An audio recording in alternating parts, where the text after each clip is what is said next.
하나님의 말씀 시편 37편입니다.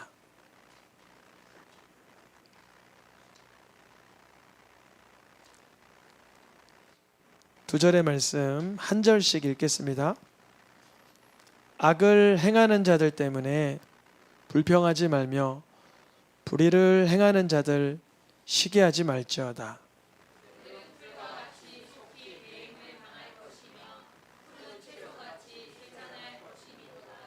아멘. 범사에 감사하라. 주님께서 올해 2025년 우리 모두에게 주신 전체 표어입니다. 각자 한 사람에게 주신 말씀 카드 있잖아요. 그거는 각 사람이 받아 특별히 더 묵상하면 됩니다.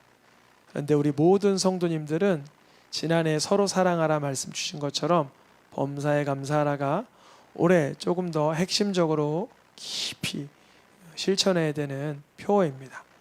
뒤에 보면 그 펜으로 뭐라고 쓰고 있어요? 땡큐 쓰고 있죠. 감사합니다 이런 뜻이죠. 지난주부터 해서 오늘 그리고 돌아오는 주일까지, 돌아오는 금요일까지 연이어서 무엇을 전하려고 하냐면 감사를 연습하라. 감사를 뭐하라? 연습하라. 이게 필체를 연습하는 거잖아요. 그래서 감사를 연습한다.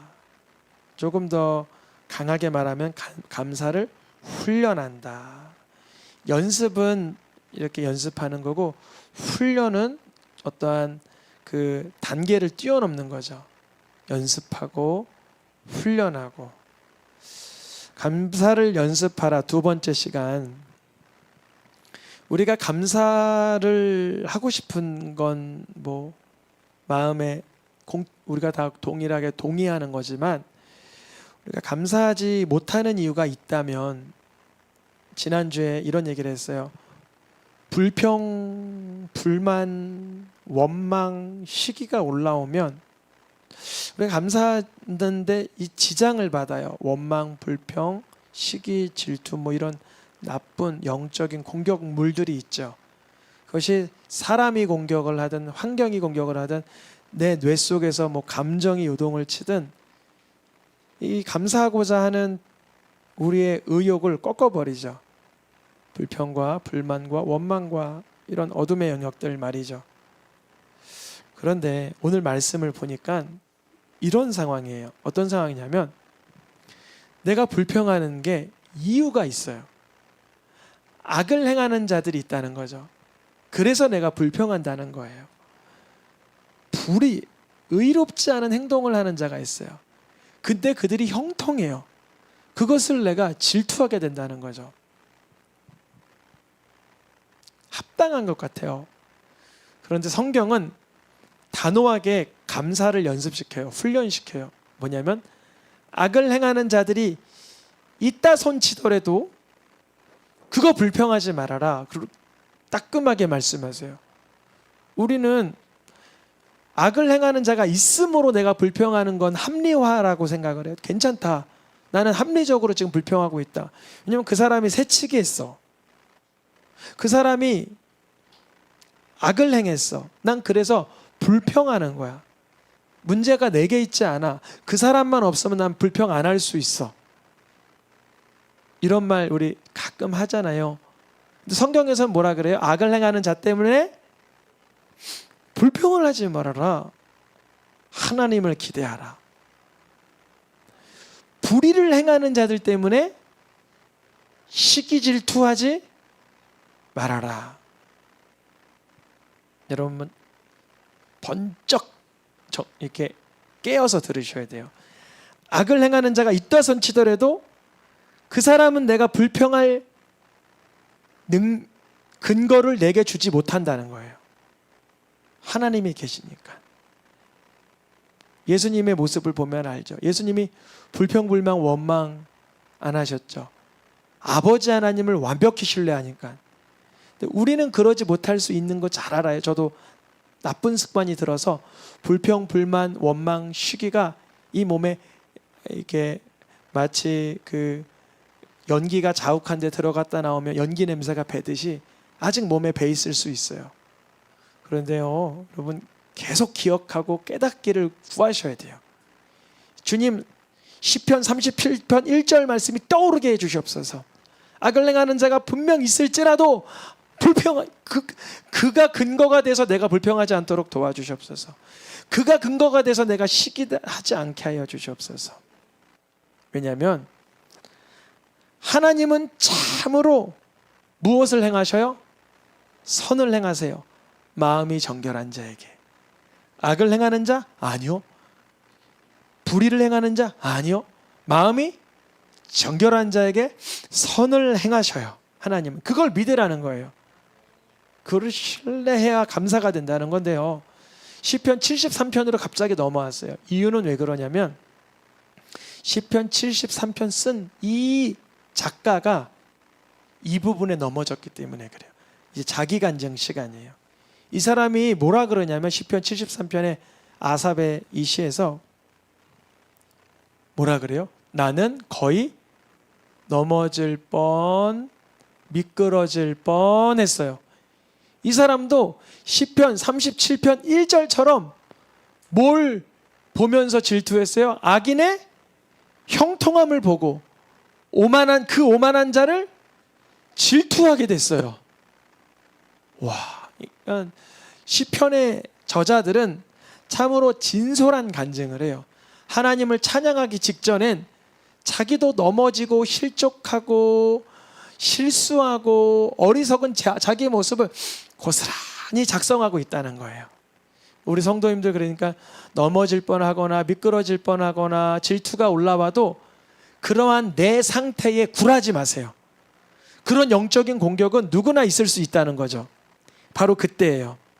그때 하나님의 말씀이 떠오르는 거예요. 이제 내가 지금 형통함을 보고 악인의 형통함, 오만한 자를 질투하고 있고 불의한 자를 내가 시기하고 있고 악한 자의 그런 태도를 보고 내가 원망하려고 했지만 미끄러지려고 했지만 거의 넘어지려고 했지만 그때 이 말씀을 떠올려야 되는 게 무슨 말씀이냐면 다시 37편으로 넘어갈게요. 2절 아무리 세상에서 호화로이 떵떵거리며 살지라도 하나님을 경외하지 않는 자는 빨간 글씨만 읽어보겠습니다. 속히 배임을 당하며 쇠잔할 것임이라. 없으리라. 없으리로다. 이 빨간 글씨가 떠오르셔야 돼요. 그래야 원망과 시기와 질투가 올라오려라도 어쩔려 저러나 금방 배임을 당할 텐데 그들이 있었던 흔적을 자세히 살펴일지라도 사라질 것이라. 제가 어제 이렇게 음식을 찝는데 집게 있잖아요. 집게 아세요? 집게를 딱 잡았는데 집게 끝이 날카로워서 여기가 2cm 정도 베었어요. 속히 배임을, 피가 얼마나 나냐면 진짜 많이 났어요. 새벽에도 붕대하고 나왔었는데 다행히 다 말랐어요. 주님이 또 하나님이 깨닫게 하시려고 또 배이게 하신 줄 믿습니다. 이 조금만 베어도 얼마나 아픈지 너무 아파요. 이게 반창고로 돌려도 아파요.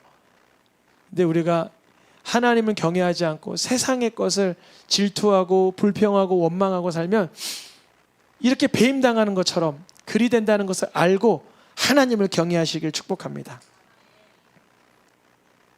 근데요, 시편 37편에선 아까 73편처럼 솔직한 고백이 하나 나와요. 어떤 거냐? 내가 그들이 배임당하고 쇠잔하고 없어질 거라고 믿지만 가끔은 이제 뒤로 좀 넘어갔어요.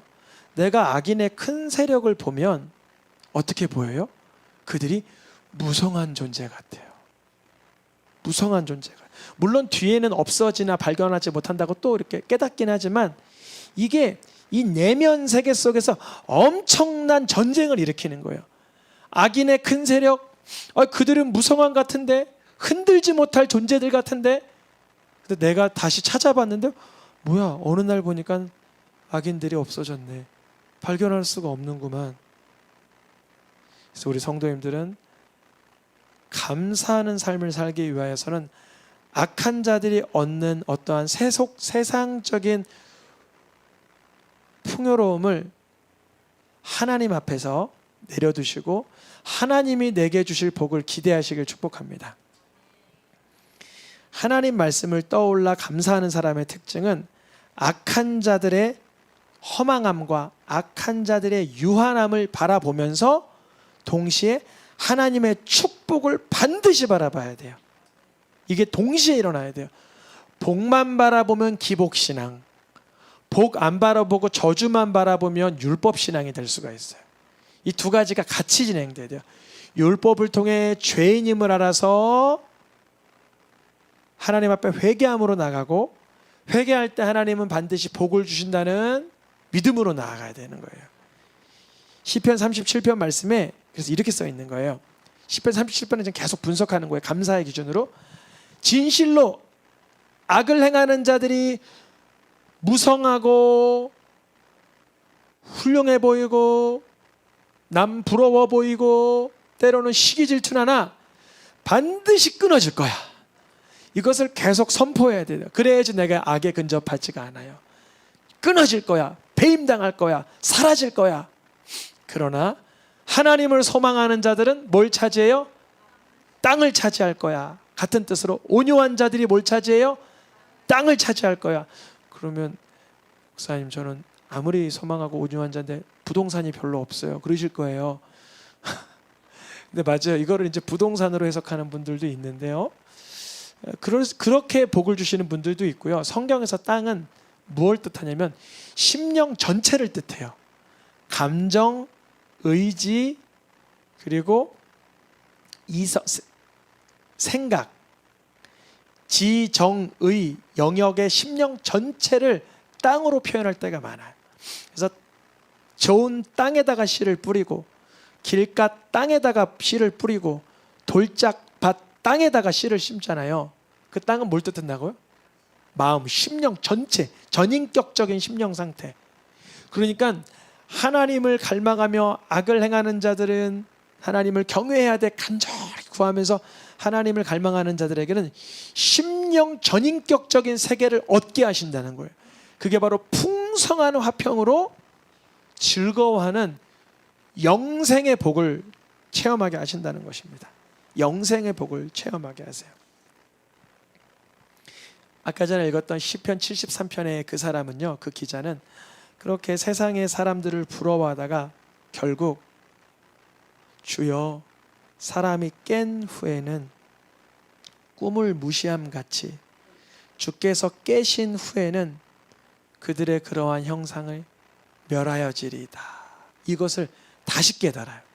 우리가 살아가다 보면 세속적으로 살고 싶고 쾌락을 범하고 살고 싶고 내 마음대로 살고 싶은 유혹이 자주 찾아와요. 그럴 때마다 말씀으로 끊어내시고 하나님을 기대하실 수 있기를 축복합니다. 즉, 악에 대하여 경계해야 되지만 하나님에 대하여 갈망을 해야 감사할 수 있는 것입니다. 그래서 하나님께서는 범사에 감사하는 자들이 해야 될 것은 악을 끊어버리고 세속적인 쾌락을 끊어버리라고 말씀하시면서 무엇을 하라 그러냐면 오늘 읽은 37편 3, 4절입니다. 파란 글씨만 읽어보겠습니다. 여호와를 의뢰하며 선을 행하라. 또 여호와를 기뻐하라. 우리가 선을 행하지 않는 사람들이 있을 수 있어요. 그런데 우리 성도님들은요, 구원을 위한 선이 아니라 구원받은 자의 선을 행하셔야 돼요. 다시 말씀드릴게요. 구원받기 위한 선이 아니라 구원받은 자의 선의 열매가 나타나야 된다는 거예요. 구원받기 위한 선은 끝도 없지만 해도 확신도 없고, 선을 행함으로 구원받고자 하는 것은 참으로 어리석은 거예요. 왜냐하면 선은 우리를 구원해 주질 못해요. 죄가 있기 때문에. 죄의 문제가 해결이 안 되게. 여러분, 선을 이만큼 행한 사람이 지나가는 사람 뺨 한 대만 딱 때렸대요. 그럼 용서가 돼요? 그거는 용서가 안 돼요. 용서가 안 되죠. 왜냐하면 이만큼 선을 행해도 지나가는 사람 뺨을 때린 순간 그 사람은 폭력범이 되는 거예요. 너무 쉽잖아요, 이해하기가. 우리가 아무리 구원을 위한 선이라면 우리의 선은 우리의 죄범한 하나의 문제로 인해서 다 의미 없음이 돼요. 성경에서는 옆에 있는 사람 미워만 해도 살인이라 그랬잖아요. 지난주 투투데이 때 애들한테 옆에 있는 친구 한 번도 미워내보지 않은 어린이 손 들어보세요. 그러니까 한 2명 들더라고요. 근데 이 자리는 없어요. 이 급여입에 나온 어린이들은 손 안 들었어요. 깨달았어요. 나는 그래도 미워한 적이 있지라고 깨달았어요. 근데 어떤 어린이 하나는 근데 너 아까 전에 싸웠잖아. 그러니까 아니 안 싸웠. 제가 예전에 한 20년 전에 유치부 전도사님 할 때 자 오늘 회개해야 되는데 난 한 번도 부모님한테 고집 부리고 불순종 안 했다. 착하게만 살았다. 손 들어보세요. 그러니까 번쩍 들어요. 근데 걔가 아침에 오다가 로비에서 막 이러던 애거든요. 근데 걔가 잊어버렸어요. 자기가 왜 잊어버렸을까요? 죄는 어둠에서 지니까 어둠 가운데에 져서 기억이 안 나는 거예요. 그래서 걔가 만약에 민수라면 민수야, 너 아까 엄마랑 들어오다 좀 속상한 일이 있어서 잠깐 좀 이렇게 어려운 일은 있었지? 그러니까 어려운 일은 있었대요. 우리가 구원을 위해서 선을 행하는 게 아니라 구원받은 자로서 선의 열매가 나타나는 것입니다. 아주 중요한 영적인 그 질서이죠. 하나님을 의뢰하고 선을 행할 때 때로는 세상 사람들은 저렇게 자기만을 위해서 사는데 우리가 또 그렇게 수고하고 헌신하고 희생하고 섬기며 배려하고 베풀고 양보하여야 하는가? 예수님을 바라보면 다시 또 그런 삶을 살 수 있는 줄 믿습니다. 예수님이 내게 주신 은혜가 끝도 한도 없잖아요. 그리고 주 여호와를 기뻐하라. 세상 환경과 형편과 상황은 기뻐할 만하지 못하지만 주를 기뻐하는 게 우리의 힘인 줄 믿습니다. 주를 전폭적으로 기뻐할 때 주님이 그러시는 거예요. 이야, 넌 정말 한결같으냐? 내가 널 미쁘게 여겨 복을 주겠다. 복을 주시는 거예요. 읽어보겠습니다. 내 길을 맡기라. 우리가 해야 할 일은 선을 행하고 하나님을 기뻐하며 세상 사람과 견주어 시기하고 불평하고 원망하는 게 아니라 또 주님께 맡기는 거예요. 그런데도 세상은 여전히 변함이 없잖아요. 2000년 전이나 지금이나 큰 변화가 없잖아요. 그러니까 어떻게 해야 돼요? 읽어보겠습니다. 잠잠하고 참고 기다리라. 이 문제라기보다 이러한 주제는 우리가 새벽기도 잘 나오시는 분은 알 거예요. 모세 때 너희는 가만히 있어 여호와의 구원을 바라보라는 말씀에 이 흐름이 성경 전체 흐름이라 그랬잖아요. 원망하고 불평하는 자들이 그때 또 있어요. 우리가 차라리 애굽에서 죽을지 왜 우리 홍해 중간에 놓고 우리를 왜 죽게 하느냐 하는 원망의 상황에 너희는 가만히 있으라. 그러니까 불평하지 않기 위해서는 첫째 해야 될 건 가만히 있는 거예요. 어려울 수 있지만 멈추는 거예요. 침묵하고 주의 말씀을 기다리는 거예요. 대기 상태. 주님이 역사하시는 줄 믿습니다. 그래서 악인과 의인의 차이를 10절 이후로 23절인가 24절까지 계속 비교를 해요. 이거는 여기서 읽지 않겠습니다. 우리 성도님들이 37편 이제 9절부터 보면 악인은 어떠한데 하나님이 베어버리신다. 의인은 고통당할지라도 하나님이 건지신다. 악인은 의인을 괴롭게 하나 하나님이 보고 계신다. 그러니까 세상의 상황을 하나님께서 다 알고 계세요. 9절부터 20 몇 절까지 쭉 악인과 의인을 비교하며 악인들은 세상에서 의기양양하는 것 같으나 의인들이 된통 당하는 것 같으나 하나님이 일하신다고, 하나님이 기적을 일으키신다고 말씀이 증언하고 있습니다. 그러다 보니까 의인은 세상에서 마치 넘어질 듯 살 때가 있어요. 그런데요, 아까 전에도 그랬잖아요. 아주 엎드러지지 않자 주님이 붙드시는 이유는 읽어보겠습니다. 그는 넘어지나 아주 엎드러지지 아니하는 이유는 여호와께서 그의 무엇으로 붙드세요? 손으로 붙드세요. 여호와의 손 누구실까요? 바로 예수 그리스도이십니다. 왜 여호와의 손이 예수 그리스도라고 이렇게 목사님 직결해서 갖다 붙이세요 그러는데요.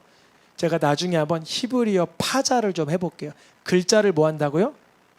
글자를 파헤쳐서 글자의 어원을 찾아가는 거예요.